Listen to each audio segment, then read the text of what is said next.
When I got home from work, my sister-in-law was once again squatting at our place. After her divorce, she came back to her parents' home and seemed to want to live with us permanently. He said he bought the house, my husband said, escalating our arguments over the issue with my sister-in-law in front of her. My husband declared, as if he was boasting, "I bought this house. It's my right to decide who lives here." This house was inherited from my father. I was dumbfounded and at a loss for words at the sight of my sister-in-law smirking triumphantly. Furthermore, my husband has even brought his parents into this, making me out to be the villain. I can't stay silent in this situation. I'll corner them all, including my sister-in-law, I thought to myself. My name is Jane Miller. I am 35 years old and work for an ID company. I have been married to David for 4 years. My mother passed away 10 years ago and my father 5 years ago. My father always said, "This house is a precious place filled with family memories. After I'm gone, I want Jane to use it freely with her spouse." To that, I responded, "Don't say such ominous things. I'd rather we all live here together." "Huh, that's true. I'd be even happier with grandchildren," my father would say. "Yeah, that's a story for the future. Without you around, I can't even show your grandchildren's faces." Exactly. So I have to stay healthy for at least another 20 years, right? That's the spirit. My father was always the picture of health. However, I never dreamed he would leave this world so soon, stricken by cancer. The hardest part was that he never told me about his condition until it was too late to do anything. When he finally said, "Actually, I'm in the hospital," I deeply regretted not doubting my belief that my father could never fall ill. After my father's funeral, my then fiancé David said, "I'll support you, so don't worry. I'll always be by your side, Jane." David of my parents are gone now. That's why I'm here. I'll definitely protect you, Jane. I'll be by your side with all my might. Thank you, David. Having you by my side really saves me. I feel the same. Let's be happy together from now on. It was his support that allowed me to face forward without despair even after my father's death. Because of David, I can now lead a happy life. Later, we got married and inherited the house from my late father, starting a new life in this house. Soon after realizing his illness, my father had the house renovated. As a result, our home was reborn into a space as comfortable as if it were brand new. A few months after moving in, we were blessed with our daughter Mary, and about a year later, she was born. Now Mary is 2 years old, enjoying her first rebellious phase to the fullest. Still, the days spent with my family in this house are irreplaceable. One day after working late, I returned home to hear cheerful voices leaking from the living room. It was clear that my husband was talking to someone other than our daughter. As I stepped into the living room and quietly opened the door, there was my sister-in-law, Alyssa. Alyssa, why are you here?" "Ah, Jane, long time no see." "Long time no see. What about your husband and your daughter?" "Actually, I got divorced. I just told my brother about it." "You got divorced?" "Yes, my ex-husband has custody of our daughter, so I had nowhere to go." "I see." That stuff, I couldn't hide my inner turmoil upon hearing Alice's confession about her divorce.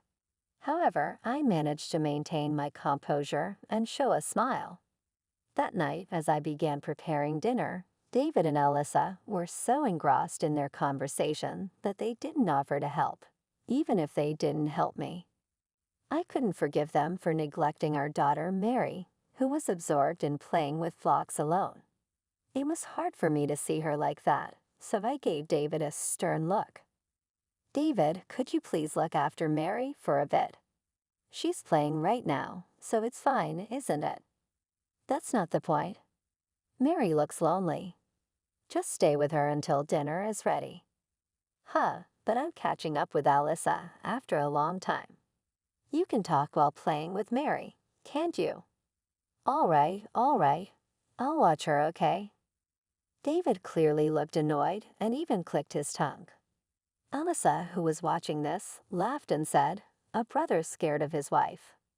The interaction between my disgruntled husband and his sister trying to soothe him only added to my irritation. Why does it have to be like this for me? Already tired, this was the last thing I needed.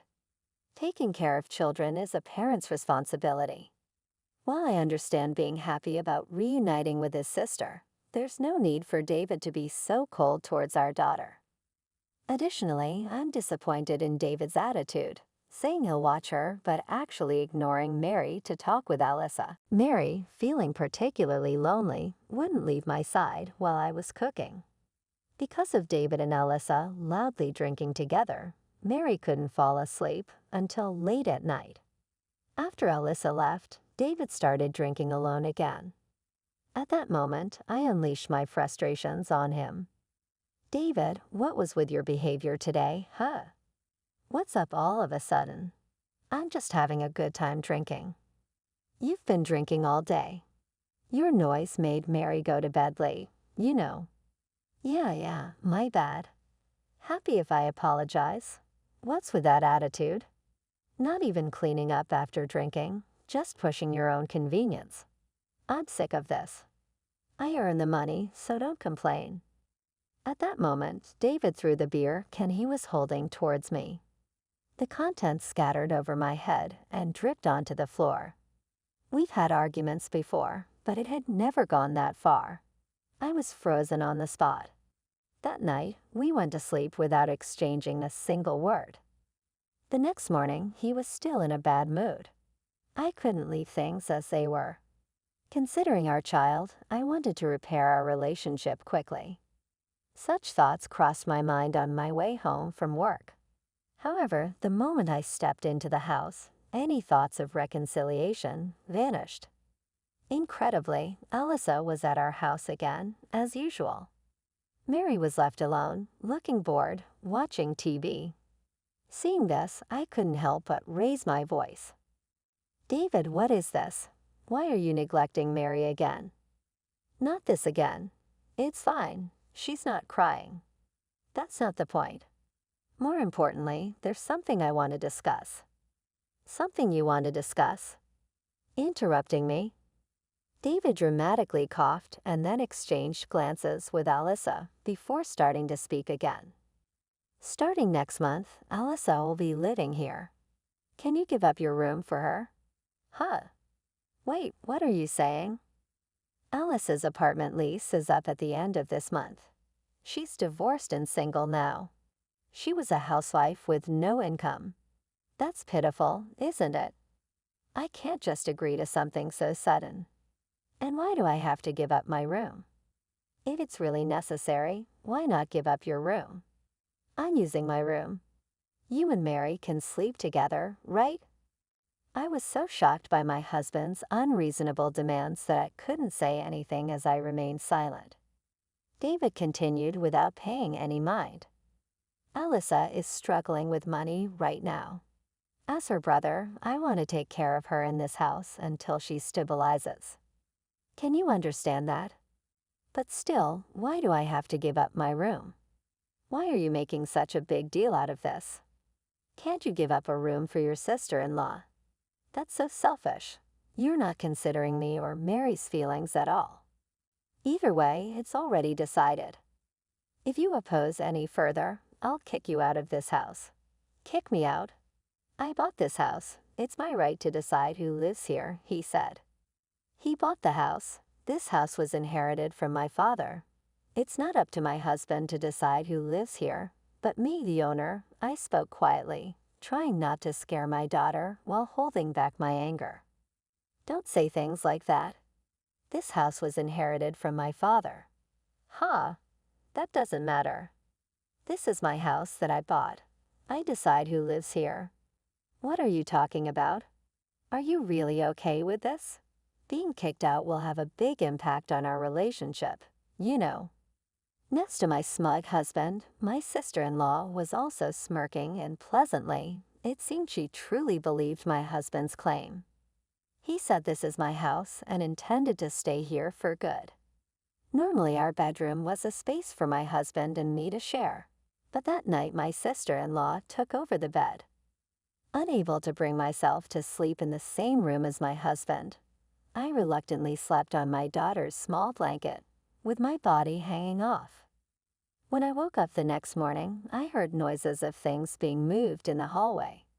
It was my husband and sister-in-law moving my belongings out of my room without permission. When I confronted them, my anger was beyond control. "Hey, what are you doing with my stuff without asking?" "Oh, you're awake. Good, help us out. Stop it. Don't move my things without permission.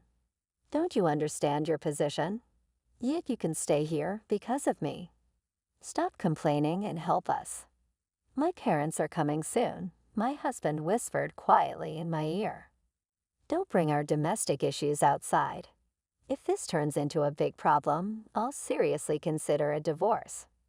Right after those words, the doorbell rang. Waiting at the entrance were my in-laws. I didn't have a deep bond with my in-laws, but had maintained a proper relationship. Despite that, they were looking at me very sternly. "Now we're coming in. We heard you've been causing trouble for David, right? This is the house David bought, isn't it? Wait a minute, please." I hurriedly stood in front of my in-laws. "Father, Mother, what are you talking about? I've had enough. Why won't you help when the family is in trouble?" "Exactly, it's David's house since he bought it. It's up to David whether Alyssa lives here or not. And yet you..." Apparently, my husband also lied to his parents, claiming he bought the house, and they believed it. Seeing me overwhelmed, my husband and sister-in-law were smug, unsettling smiles. Then, after gathering everyone in the living room, my husband pressed me for a decision. "Have you made up your mind? Will you let Alyssa live here, or will you and Mary leave? The choice is yours. Are you really serious about this?" I asked, and he answered with conviction, "Of course. This is my house. Oh, and by the way, would you consider my parents moving in here too?" I couldn't hide my surprise at his statement and let out, "What? The family home is getting old, so how about we use Mary's room for my parents? That way, the whole family can live together again." Alyssa and my in-laws voiced their bright agreement to this proposal. At that moment, anger boiled within me. They were serious, even planning to take Mary's room. He says I bought the house. What a ridiculous notion. Deciding it was time to act, I took a deep breath and calmly began to explain to my in-laws, "Alyssa, Father, Mother, it seems there's been a big misunderstanding. This house was actually inherited by me from my father." My in-laws looked surprised at my statement, but Alyssa, who had believed my husband's lies, glared at me angrily. Then my husband retorted, "What are you talking about? Do you want a divorce? Why do you keep up this falsehood? I understand wanting to save face in front of the family, but it's a nuisance to me." "No joke. Then prove it, prove it. Yes, show evidence that this house is really yours." "You can't, can you? There's no proof that you're the owner of this house." At his sneer, Alyssa chimed in, "Go on, prove it." I stood up and opened a drawer containing documents. I pulled out a copy of the will I inherited from my father and a copy of the house's registry, spreading them out in front of my husband and his family. "This is the proof. What? This is the will left to me by my father, and this is the registry for the house. The will makes it clear that the house belonged to my father." My husband, seeing the documents, was at a loss for words and visibly paled. He must not have expected me to have these documents. My father passed away before I married my husband. I received explanations about these documents independently from a lawyer. Yet my husband still seemed intent on keeping up appearances in front of his family. Pointing at the documents I presented, he declared, "They're fake." I responded calmly, "If you doubt it, You can check the registry at the Registry of Deeds yourself. Then it will be clear that the house belongs to me. Even a fool like you should understand that. To the Registry of Deeds? Yes, you don't know about the Registry of Deeds. Well, it's no surprise since you've never bought a house yourself. What he seemed like, lost for words, falling into silence as my in-laws' suspicious gazes turned towards my husband. I sternly told him, there's no misunderstanding. This right, the possibility of you being the owner of this house has been completely negated. You wanted to look good in front of the family, but you've only worsened your own position. All because you wanted to show off and lied. Calm down, Jane. Let's stop there. There's no need to talk. Continuing our marriage is impossible now. Leave immediately. Let's divorce, just as you wished. No, that's... My husband looked desperate and repeatedly tried to apologize. However, my resolve was firm, and I did not forgive him. My heart had completely cooled towards him, and the love I once had was gone. In this situation, my in-laws were furious, scolding my husband. It was shameful. In the end, my father-in-law brought the divorce papers, and they were signed by my husband on the spot. My in-laws, who handed me the divorce papers, apologized with a look of regret. Jane, we are truly sorry for how things turned out. I'm truly sorry for making you go through this. We had no idea our son was lying. It's okay. Having the divorce papers signed saved me the trouble. Afterward, my in-laws disowned my husband, and when my sister-in-law was outraged at my husband, things eventually erupted into a fierce argument between them. When I threatened to call the police, they hastily left the house. I then submitted the divorce papers, and ultimately, the divorce was officially finalized. My husband has since been living in a short-stay apartment close to his workplace. However, the troubles didn't end there. My sister unlocked the scene at his place of work, not only the divorce, but her actions further deteriorated his standing. He is now isolated at work, with cold looks from those around him. How he will overcome this situation is something only time will tell. I continue to live peacefully in the house I inherited from my father, with my daughter having more rooms available than before. Our living situation feels somewhat more enriched. I had worried that Mary might feel lonely, but it seemed she didn't have a very good impression of her father's behavior, so she hasn't been particularly sad and continues to live her days cheerfully. There's no chance of reconciling with David in the future. With my lovely daughter, I want to continue living happily in this house we inherited from my father. I've planned a trip to Canaan this time. A trip to Canaan? Hearing my mother-in-law say this with a smile, I harbored doubts. Despite being burdened with a huge debt and struggling to make monthly repayments, why travel abroad? Moreover, despite the fact that I send money every month, why is she going to Canaan alone? I absolutely cannot accept this. This is no joke. As I raised my voice in anger, my mother-in-law looked puzzled. Yes, this was all my husband's scheme. I was shocked by the certain truth revealed by my mother-in-law. My name is Amy. I am 35 years old, working as a regular employee at a general company, living an ordinary life.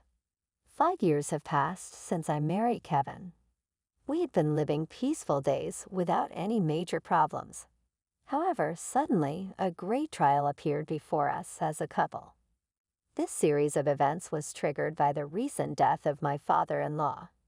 My father-in-law was a man of few words but gentle in nature, always caring for us as a couple.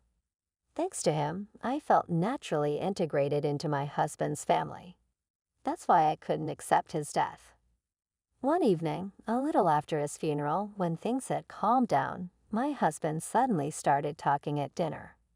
Hey, Amy, it's weird to talk about this all of a sudden, but is something wrong? Actually, I've been thinking about starting to financially support my parents' house from next month. Support?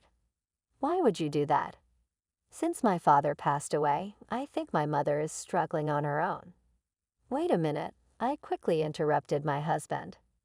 Your father's passing is sad, but your sister is living in your parents' house, right? Yes, that's right. But my husband has a sister living at home. She works for a prestigious company and earns much more than my husband. My father-in-law had also worked for a well-known company until his retirement. The retirement money should be with my mother-in-law, on the other hand, and we as a couple work for small to medium-sized companies. Our income is probably lower than the average for our age group. In such a situation, I couldn't understand why we needed to send money to my mother-in-law. Kevin, I don't think your mother and sister are struggling with money. So why send money? When I asked this, an unbelievable answer came back. Actually, it seems rich on the surface, but my mom has a considerable amount of debt. What? My mother-in-law has such a huge debt? Yes, it's hard to believe, but it's true. But for some reason, she hasn't told my sister about the debt at all. That's why I brought up this idea to somehow help her. But what about your father's retirement money? Actually, it seems that most of it went to his hospital bills, surgery costs, and funeral expenses. So now my mom is really in a tough financial situation.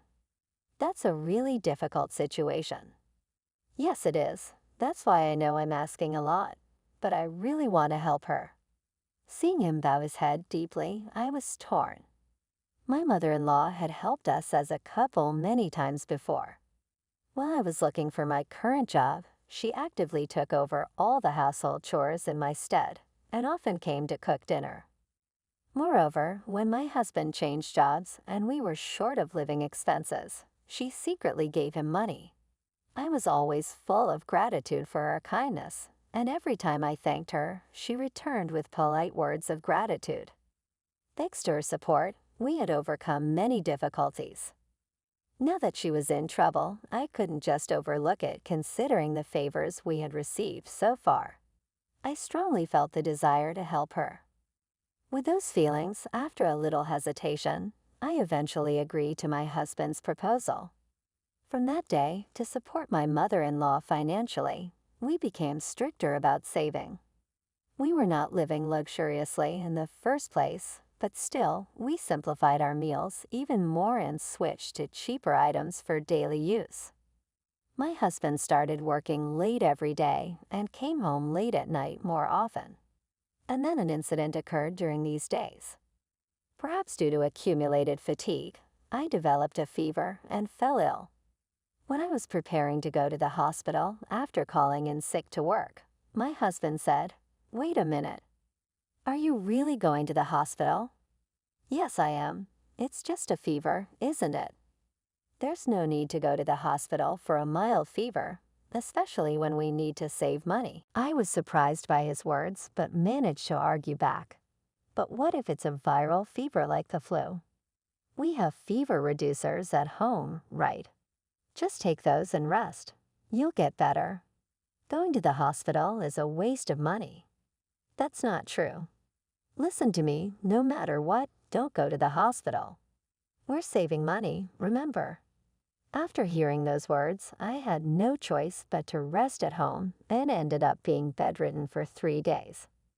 Since then, my distress towards my husband gradually began to increase. Months later, to check on my mother-in-law's well-being, we visited my husband's parents' house. As I stepped into the living room, clothes and travel bags were scattered everywhere. Were you in the middle of sorting something out?" I asked, and my mother-in-law replied with a beaming smile. "Oh, actually, I'm going to Canaan this time." "A trip to Canaan?" "Yes, that's right. Sarah said she would come with me, Amy. How about you? Do you want to come along?" "Really?" As I was surprised, my sister-in-law Sarah next to me started clapping her hands with joy, saying, "That's a great idea." "Wait, what is this?" "We've been sending them money, and they're happily planning a trip to Canaan." "This can't be happening." Without noticing my speechlessness, my mother-in-law and sister-in-law continue to excitedly talk about the Canaan trip. I'm so excited. It's my first time in Canaan, my mother-in-law said. And Sarah replied, me too. And it's surprisingly affordable this time of year. Exactly, Amy. Don't worry. If you can come with us, we'll cover the travel expenses, my mother-in-law continued. Really, we've been so grateful to you ever since Gavin got married, added Sarah, unaware of my feelings. They were engrossed in their conversation. Finally reaching my limit, I confronted my smiling mother-in-law and sister-in-law, who were inviting me on the trip. Stop joking. A trip abroad? What are you really thinking? I raised my voice, startled by my sudden reproach. My mother-in-law and sister-in-law froze, mouths open. Even though they were shaken, they tried to calm me down. Amy, what's wrong? Did we say something odd? Maybe you don't like traveling. Did we invite you too forcefully? It's not about that.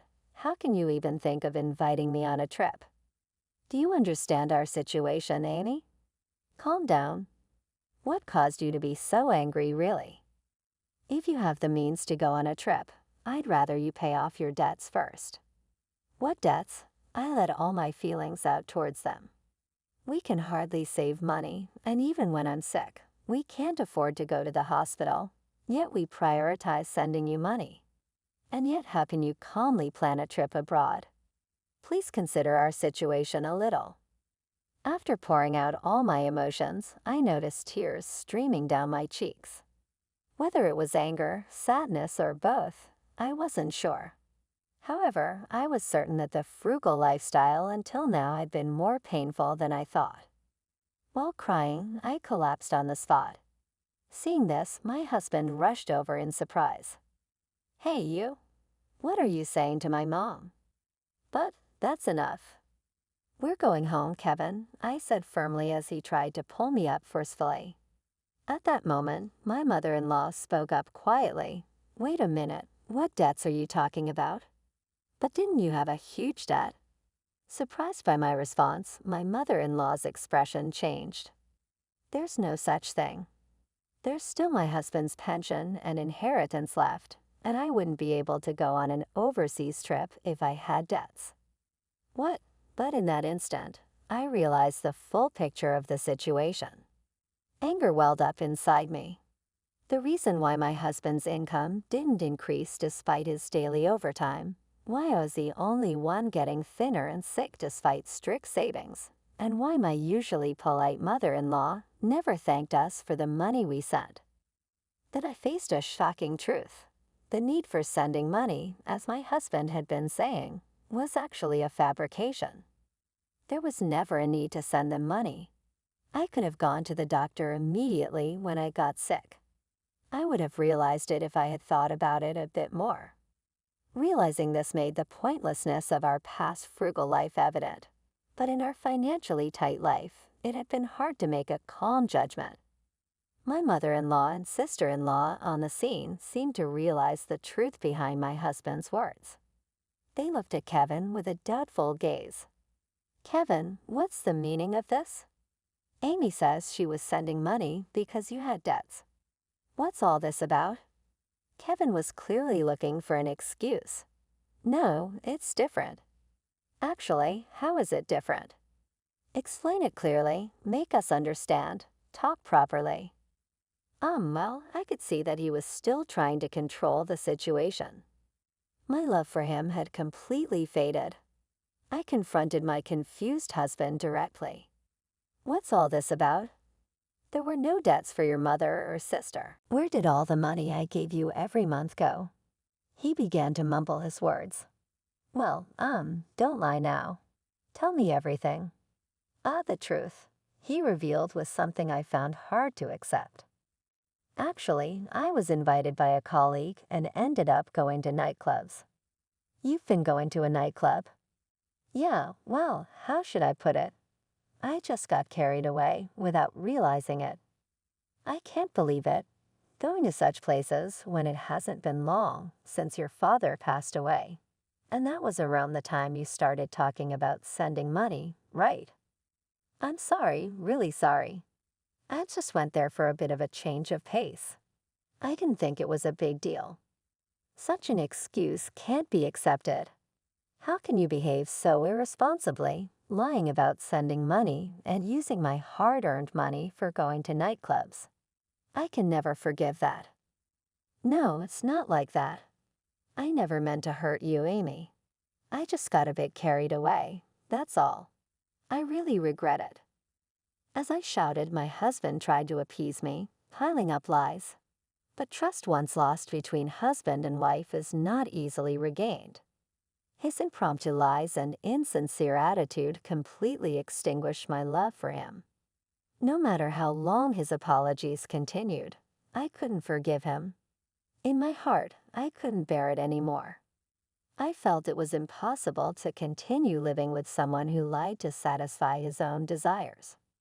With despair welling up from the depths of my heart, I told my husband my final words. I'm fed up. Saying I didn't intend to hurt you is no joke at all. Not only did you deceive me with lies, but how much do you need to belittle me? When I had a fever, you forced me to save money and enjoyed yourself in nightclubs. Unbelievable. Sarah's voice of surprise echoed in the background as I continued indignantly. I've been saving hard for your dear mother. Food, daily necessities, clothing. I've been enduring it all. Do you understand that effort? I can't even think of you as family anymore. Such a scumbag should just go to hell. Just wait, I only went to nightclubs. Just that. The drinks you enjoyed with the money saved while I was sick must have tasted great. No, it was for work. I don't want to hear it anymore. I'm leaving. Wait, Amy, please. I need you to now have as much fun as you want in the nightclubs and see how it feels. Don't say that, by the way. I want all the money I gave you as support back. Make sure you pay it all back. Realizing the situation, my mother-in-law and sister-in-law hardly showed a posture of apology. Amy, I'm really sorry. I can't believe my foolish son did such a thing. It's truly shameful. Because of my thoughtless brother, mother. Sarah, please don't apologize. It's not your fault. No, we have a responsibility too. We want to make amends somehow. Amy, I'm so sorry too. My brother has caused such trouble. Don't worry about it, but I've decided to divorce. I'm truly grateful to both of you, but please let me say goodbye. They nodded while shedding tears. Mother Sarah, thank you for everything until now. At that moment, my husband called out to me with a pained voice. He knelt on the spot and continued to make excuses. Amy, please forgive me. I really regret what I've done until now. Before I could react, Sarah moved first and slapped my husband across the face. As he stood there stunned with a swollen cheek, Sarah looked down at him and said, I can't believe you would do something so terrible. How much more did you need to torment Amy? Lying to Amy to take the money meant for supporting the family, not allowing her to go to the hospital, and on top of that, spending that money at nightclubs. How can you be so heartless? I'm ashamed to be your sister. Wait, just hear me out. What's the point now? The fact that you've been forcing Amy to save and suffer for these past few months is true, isn't it? Mom and I will never forgive you. Never associate with us again. Do you understand? Don't ever show your face to us again. My sister-in-law, holding back tears, forcibly dragged my husband out and threw him outside. She locked the door and cut off all communication with my husband. No matter how much he pleaded at the entrance, the door was not opened. Amy, I'm really sorry. There's not much I can say now, but forget about that man and find happiness. With those words, I was hugged tightly by my sister-in-law. After expressing my gratitude, I left my in-laws' house. Then I moved out of the house where I lived with my husband and found a new place near my workplace. Since I was already employed permanently, I didn't face much difficulty in living. Even after the divorce, I consulted a lawyer I knew to proceed with the divorce. It was clear that my husband was at fault, and the divorce was quickly finalized. I claimed the money he fraudulently took from me as support and the resulting compensation. I made sure to collect the maximum amount. He ended up having to pay the compensation in a lump sum and is now living days comparably harder than before. I hear he is consumed with endless overtime and working through the night. Naturally, he no longer has time to frequent the nightclubs he used to enjoy. Now he's just in existence who works. After the divorce, I received several messages from my ex-husband. I was wrong, forgive me. I'm not going to nightclubs anymore. I don't want to get back together. I'm just really in trouble. Can you lend me some money, please? You're the only one I can rely on. In the end, it's all about money. I feel nothing but pity for him. Now that all the payments are finished, I'm thinking of blocking his contact. Meanwhile, I still keep in touch with my mother-in-law and sister-in-law. They worry about me and have been in regular contact even after the divorce. Just the other day, seeing me having regained my spirits, my mother-in-law showed tears. Amy, I'm so happy to see you doing well. Mother, don't worry about me. I can live on my own strength. I always thought you'd be okay, Amy, but remember, you can always rely on me and Sarah if you need anything. Thank you so much. Let's go to the countryside together next time, just the three of us. Of course, I'm looking forward to it.